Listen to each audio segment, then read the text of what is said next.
We still have Michelle Bello in the house, the dietitian who will cut me to size. Yes. Yes. Literally so.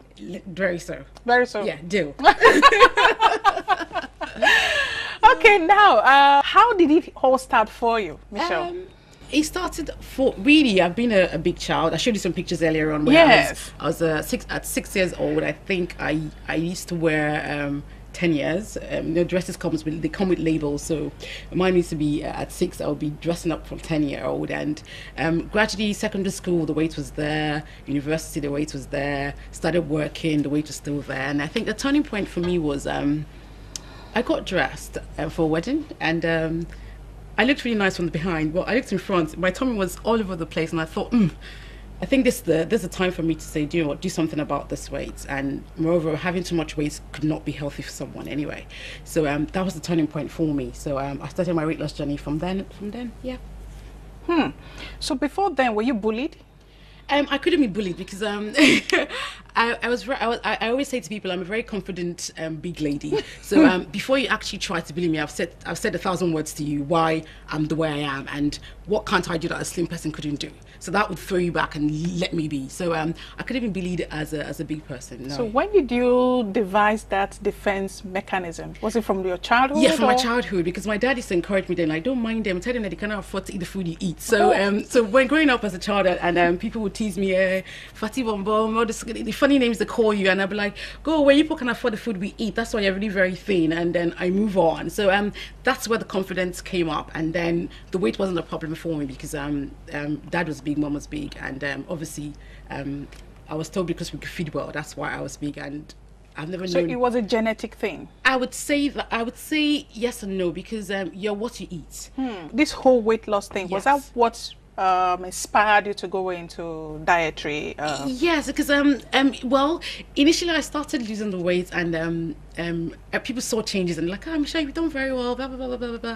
I was like, so people started coming to me, and now you've done so well, so what do I eat? And people started coming for advice, and it was funny because then I would give them so much advice, and they're like, you walked. I'm like, okay, great. And someone said to me the other day, why don't you just do something with this, because you're good at doing it, and all your advice seems to be bringing good feedback, so why don't you channel your energy into doing something with the weight loss? So I didn't take that serious for a while, and I met a friend of mine, she's a doctor, Dr. Inset, and she said, Michelle, because we normally walk together in the same clothes where I live, and I said good evening, and she said, who are you? I don't really know who you are. I goes, I'm the lady who lives down the road. She goes, the lady who lives down the road, she's really very big. I goes, I'm the lady. I haven't seen for a while, and I've lost so much weight. She goes, oh my God, you've lost so much weight. And we started chatting. She goes, I'm a doctor. I think what you've just said to me now in the 30 minutes of walking, you're very good at what you do, and you've learned a lot from your weight loss journey. Why don't you do something formally, get a certification, and then you can take it up from there. So I said, okay, fine. So I started researching, looking at courses, did some stuff with Harvard CME, I did some stuff with weight loss, exercises medicine, and I also went on to do a course in the UK, certifying me to be a weight loss consultant. So and so I could confidently say, with my experience and obviously being educated in that aspect, I'm qualified to say I could do what I'm doing now. Interesting. So what's your primary occupation? I'm an accountant. Yeah. Wow. I'm an accountant, first degree in accounting and finance, and my master's is finance and investments. So I'm an accountant. Wow. Wow. So that's your primary. That's my primary. Primary profession. Yes. This is secondary. Yes. And the secondary is becoming the primary. It's looking like. It's looking like. That's interesting. Interesting. So your weight loss actually started at what time? Was it when you were in your teenage age, or when you've crossed over to your 20s? When I crossed over to my 20s, the weight expanded more. I think I got as heavy as 120, 125. There's a picture I sent. There's a picture you have of me serving in 2009, and I was really very heavy. I looked like people addressed me as madam. Madam, how are you? How are the kids? And that was quite also embarrassing as well. And I'm thinking, I'm a young girl, for heaven's sake, and I'm not even married yet. I haven't got kids. Why are you telling me that? So in 2012, September, that was my turning point where I started the weight loss journey. So from September to December, I'd actually dropped 45 kgs. That was solely by restricting what I eat and exercising as well. And I got really worried because I was on the big side. I was worried about excess skin. So as I was after 10 days of starting this new eating trend, I started exercising. I noticed I had a bit of energy, so I would walk for 30 minutes every day and pull my dumbbells just to give me a bit of firmness with the skin. And then the journey just continued. I was quite disciplined. Funny enough, I think when you decide that, look, I want to lose the weight, or I want to do something about my weight, or I want to do something about my lifestyle, then that consciousness tends to put you over. I always say to people, it's easy for you to lose the weight, but the biggest challenge is having to maintain the weight after you've lost that much weight or you've lost a few weight. Okay.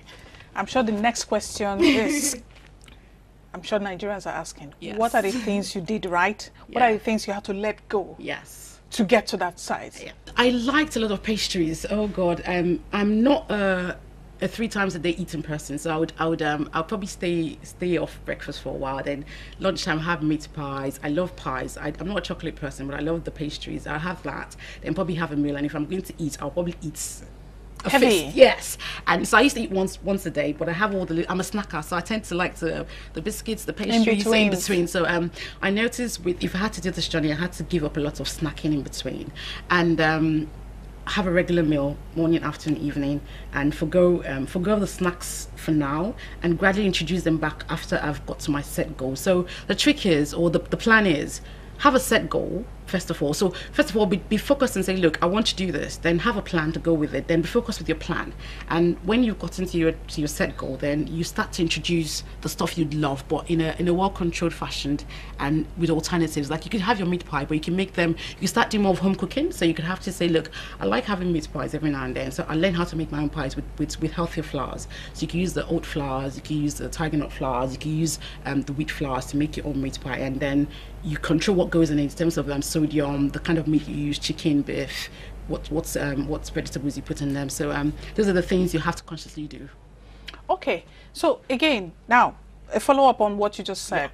You know, quite our diet is basically carbohydrate. And then if you knock off carbohydrate, you knock off this, you knock off that, what is left to eat? I think in Nigeria as a whole, we have good food and we have lots of food. I know our staple food is carbohydrate, but there's nothing wrong with carbohydrates. It's just that we eat too much of it. So we eat too much of it, and I think most of the food we have in Nigeria, they're all naturally sourced, so they're not processed. So I think we sort of imbibe the Western culture where we're all processing fast food, donuts and stuff. But in terms of Nigeria as a whole, we have a lot of food. I've mentioned a lot. The rice, we have the polished and the locally made, and I think locally made is a more healthier option to go for. And if you can, obviously people say rice is becoming more expensive, so whatever is at your disposal, it's nice to have that as your meal. But then portion control comes into play. How much are you eating? How much of that stuff do you need? So it's in terms of the fact that in the morning carbohydrates, afternoon carbohydrates, evening carbohydrates, let's try and give it a space where morning you have something nice. You could have a nice protein in the morning. During the day where you're a bit active, you could have some carbohydrates. In the evenings, you go for fruits and vegetables. So and you can snack in between with fruits and vegetables as well. You don't have to get the donuts and stuff. And people say, oh, I have a busy life, blah, blah, blah, blah, blah. You could actually do meal prep. So on a Monday, I go into the office. So on Sunday, I've actually prepped my meal for Monday. Anybody could do any diet plan, but I also come in to give you the support and say, look, I've said, you put a structure where you eat this and that, but sometimes you feel tempted and you could actually pick up a phone and say, Michelle, look, I'm at a wedding. I know I shouldn't be eating this, but really, really, what can I have? And people say, oh, small chops are a big, are a big killer. And I say to them, look, small chops comes with snail, chicken, the spring rolls, the samosa and stuff. So you're in front of that. So what exactly do you really want? To pick up. So do you want the spring roll, the samosa, the chicken, or the snail? You can't have all of it. You have to pick. So sensible picking. So if you're quite sensible, you probably pick the chicken and the snail and leave the rest of the stuff. Okay, so what are those things that actually pile up the weight that Nigerians should stay away from as a rule of thumb? Rule of thumb is stay away from all processed food. So if it's not, I call it single ingredient. So if it's not, something's not single ingredient, then don't go for it. So you have to go for single ingredient food where the rice, the yam, the plantain, the vegetables, the fruits, the salads, those are all naturally grown, and there's no mixing and putting in a can or mixing and putting in somewhere. You're actually doing the mixing yourself. So for example, take your rice and your stew. Rice is naturally grown. You've got that at home. You put that in a pot. The stew, tomatoes, they're all natural. They're all single ingredients. So you make that. The second key is how much do you eat now when you make them. So we're used to eating a lot of food. We don't eat to nourish our body. We just eat to fill up. To fill up. And I think a research was done in Cambridge, and it did a research with people. They did a full research on how people eat during the day and for a week, and found that people ate 40% unnecessary food than they should do. And I think in Nigeria too, we do that. We eat more than we should and what our body can process. So I would say a few spoons of rice, a serving, just your normal dishing spoon, one, a teaspoon of stew, and a protein to go with it. Or better still, have some ugu or some greens and make them into sauce and have that and eat. And I would also say water too is also good. Where you drink water before a meal and after a meal, it just gives you that full, that satisfaction that look, I'm a bit full. Okay. So, and then you could also have dinner as well. You could also have something light as well, but in portions as well. So portion control. Okay, so we look at breakfast, lunch, and dinner. Those are the main course meals, yes. right? Some people would rather skip one for another. Yeah. And then some people too don't eat at the right time. Yeah. What's your advice to people like that who fall into that category? Normally there's a saying, say, eat like a king in the eat like a king for breakfast, eat as a prince for lunch, and eat as a pauper for dinner. That would work if you like your 3 square meals a day. So that just says, for example, in the morning you could have something heavy. Lunchtime is something a bit light, and in the evening extremely light. And if you're not a breakfast person, it's normal. So what you do is, if you're not a breakfast person, just to keep your fluids going, have a lot of water before your next meal.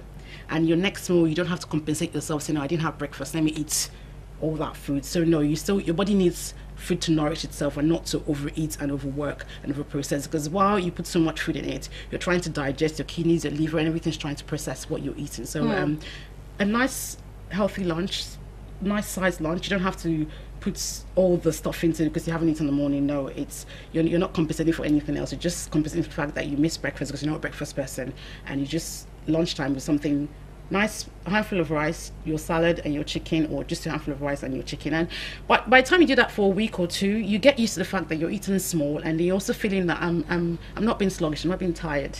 So it's you feel light and you feel good. You feel good. Okay, so what of those who go for like maybe crash diet?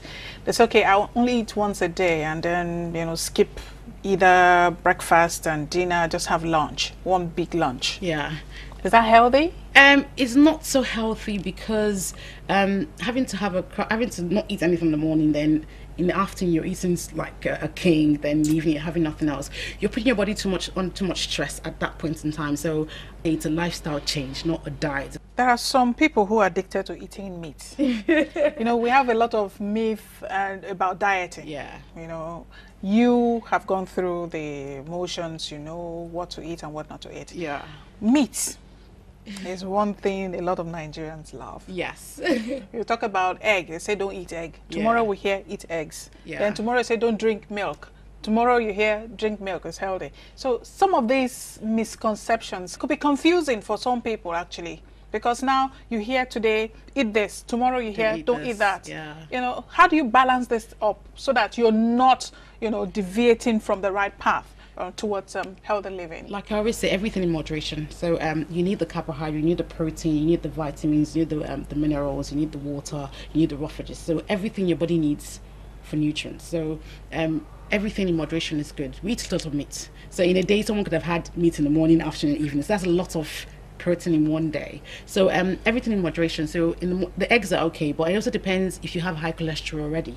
So if you're not so healthy, there's some diets you have to stick with. But if you're generally healthy and just trying to live a healthier life, then the egg is fine. You don't have to have the 2 eggs fried in so much oil. So you could have the egg poached in water. You could have maybe a teaspoon of oil with the egg, and then you can start substituting. Instead of having 4 slices of bread, have 1 or 2 with 1 egg, or 2 eggs with 1 slice, or just have the egg plainly, or just have the bread on its own. So you find out that you're not having too much food at one sitting. Okay, so what of those who go for like strictly protein diet? That's another one. It also depends. Strictly protein diets, people get results from it, but your body needs a full balanced diet to get your body functioning properly. So initially with the protein diet, it does help you lose a bit of weight, and then the thing why people go for protein diet is it doesn't convert into glycogen as easy as carbohydrate does, and then it keeps you fuller. So it makes you feel fuller. So people tend to go for that. And by all means, if that works for you, then I would say go for it. But then remember, for how long? You can't do any fat diet for more than 12 weeks. That's what I would say. And if you feel that you're unwell, please by all means stop. And I would always say consult your doctor before you do something quite drastic. Because sometimes you might be struggling to lose weight, and it might not just be eating problem, might be a hormonal problem, might be something to do with your well-being generally. And sometimes it can also have to do with your psychology. Probably something happened as a child where you got comforted with food. So everything that happens to you, you need comfort to go to food. So if you don't tackle those psychological problems, then the weight would be there. No matter how much diet program you go on, to how much counseling you get, it just stays there till you tackle the actual problem you're facing. So quite quite interesting, because there's more to weight loss. There's more to weight loss because there's something called mindless eating. People just eat and don't think I'm putting in my mouth, I'm not thinking about what I'm eating. So and also psychology behind it. Why are you losing the weight? Is it for fashion, for your health, so the different reasons people want to lose weight? And if you haven't got the right frame of mind, you would struggle with losing weight. You know, some people actually have had a psychological turmoil. You know, they struggle to lose weight for a while. And then, like you said, after a while, the weight builds up. Yeah. And that can be very depressing. Very, very. You know, so for that category of people, what would you advise them to do? My advice to you would be start gradually at your own pace. So, like I said, little changes matters. Try to control how much you eat. Say, for example, you eat a lot. Divide it into two. Eat the first batch first. Have your water, because the thing with the body is the body doesn't know when to differentiate thirst and hunger. So if you get a bit hungry, drink water first, and if you still feel you're hungry, then you have a meal. So going forward would be I don't know, to make a little change, try and divide your portion into two. So eat that first. See how you feel. If you feel you're still hungry, have some water. Then after that, I think you should be fine. You should not want to go up for the other half. So little changes like that. Okay. So what's that window for eating for like your meals? Yeah. Breakfast, the window for breakfast, the window for lunch, the window for dinner. When do you close shop? For me, I'd say 4 hours, because it takes your body 4 hours to process what is put in the mouth, what you put into your mouth. So it takes it 4 hours to digest it. Then it goes to the small intestine and into the large one. So I'd say 4 hours before you go for the next meal. And then for me, I tend to close shop. That's a nice one. I tend to close shop by 7, 8. So let's talk about exercise. Yes. Yes. What I've been told before now is 80% of what we eat counts for what you are. Definitely. And then 20% of it is for exercise. Yes. So I'm wondering, if you do so much of exercise and you eat so much, what's the difference? And then maybe you eat less and you don't do exercise. Yes. What are the implications? The implications with exercise keeps you fit. So when you're fit, you're able to, like I say to people, there's a term called thin on the inside and fat on the outside. And some people are slim, but they can't run or go up a flight of stairs without panting. And some people who are probably on the big side where I used to be, I could walk up flight of stairs without panting because I felt I had to prove something. So exercise keeps you fit, and it helps the blood circulate and all the stuff within your body. So exercise is a good medicine, because it helps you keep fit, and it also gives you the stamina. Okay, so this is just being curious now. Yeah. How long did it take you to burn that weight? I mean, because you were that big. Yes. And now you are this small. Yes. How long did it take you? What was the duration? Were there lapses? Okay, nice one. People always ask me the lapses. I was quite focused because I knew what I wanted. I just said to me, look, I like a challenge. So I thought, do you know what? Challenges come. Let me do it and do it well. So I just started off with a friend of mine, and he, 2 weeks after, he backed up, like, do you know what? I'm eating less food. I can't just think anymore. I was like, fine, I'm going to do this thing for the whole of the 12 weeks. That's 3 months, and see how it goes. So initially, I was fine. Having to eat very little compared to where I was coming from was exciting, but was funny, because I thought, we just keep me till next meal and we'll like survive the whole day. So first day I had something first day I had quite little meals to eat, and I was thinking, I'll faint too. I found the end of day 1 I was fine, and then day 2 came gradually. 2 weeks and 3 weeks I was really very good. So I think because I stayed focused and I felt, look, I'll do this, and I am. You must always listen to your body, but the thing is, I got to know that you can't starve yourself by not eating by eating small meals. The body will take what it needs. Just what fights you is missing your body missing the fact that we're eating 4 eggs and 4 bread in the morning. Now you're eating just 1 slice and 1 egg. So your body say, oh, what's happening here? So your body's actually fighting you. But when it gets to the fact that you're actually eating to nourish your body, it tends to behave itself, and then it just goes with the flow. And then the temptation is there. I think I did a thing where I called food therapy, where I smelled food. I said, oh, this food is nice, but I can't eat you yet. I'm coming to eat you soon. So I did that to myself. So you look for little things that work for you, and then you hold on to them because they help you get the results. So are you saying you lost that size? Yeah, I lost 45 kgs in 12 weeks. And then the main challenge here was having to say, look, I've lost this much weight. What happens afterwards? I have to start introducing all the stuff I took out initially and then start putting them in gradually. So that became a challenge. And I think that's where exercise came as a key thing for me. So exercise was constant 5 days a week. Then I started introducing the meals gradually. So the went for brown rice and portion control as well. Still trying to process what you just told me. You did this weight loss. Yes. In 12 weeks, you said? Yes.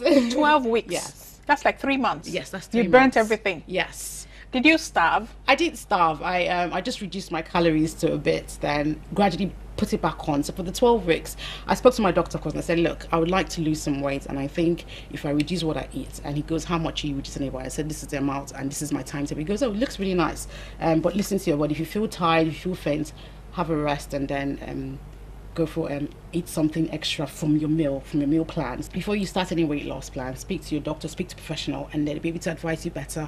And a lot of resources available to us anyway, but be careful and always speak to an expert to see. Yeah, on that, speaking to an expert and speaking to your doctor, you know, people most times they get into exercises they have no business getting into. People have died, people have slumped and just you know, passed out and just died like that. You know, so the question here is, what is the safest exercise anybody, regardless of your health issues, regardless of your body framework, what is the best exercise, the safest exercise anybody can indulge in and get away with? WALK. Walk. It's the safest because it's something we naturally do. So walking, it's the safest and the best. Well, it's a pleasure having you on Saturday night, but I do believe that the viewers should see how much you have lost. I mean, if they have seen the pictures of how big you were and all of that. Let them see the real you on camera, live. Oh dear. Yes, so please stand up. Oh God. Stand up and let them see you. That you're now this size and you were 2.5 my size. Yes. So let me also stand so that we can compare notes. Let's compare notes. Look at how big I am. Look at how big I am. And there she is. She's even lost so much more than I have.